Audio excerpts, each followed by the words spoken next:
श्रीसूर्याष्टकम्। आदिदेव नमस्तुभ्यं प्रसीद मम भास्कर। दिवाकर नमस्तुभ्यं प्रभाकर नमोऽस्तुते। सप्ताश्वरतमारूढं प्रचण्डं कश्यपात्मजं श्वेतपद्मधरं देवं तं सूर्यं प्रणमाम्यहं।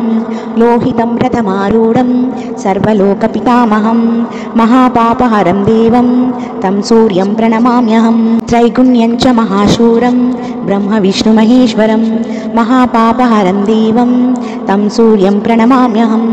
बृंहितं तेजसां पुञ्जं वायुराकाशमेव च प्रभुस्त्वं सर्वलोकानां तं सूर्यं प्रणमाम्यहं। बन्धूकपुष्पसङ्काशं हारकुण्डलभूषितम् एकचक्रधरं देवं तं सूर्यं प्रणमाम्यहं। तं सूर्यं लोककर्तारं महातेजप्रदीपनं महापापहरं देवं तं सूर्यं प्रणमाम्यहं। श्रीविष्णुं जगतां नाथं ज्ञानविज्ञानमोक्षदं महापापहरं देवं तं सूर्यं प्रणमाम्यहं। सूर्याष्टकं पठे नित्यं ग्रहपीडाप्रणाशनम्। अपुत्रो लभते पुत्रं दरिद्रो धनवान् भवेत्। अमिषं मधुपानं च यः करोति रवेर्दिने सप्तजन्म भवेद् रोगी जन्म जन्म दरिद्रता।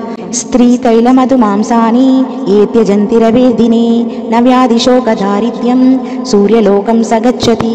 इति श्रीसूर्याष्टकं सम्पूर्णम्।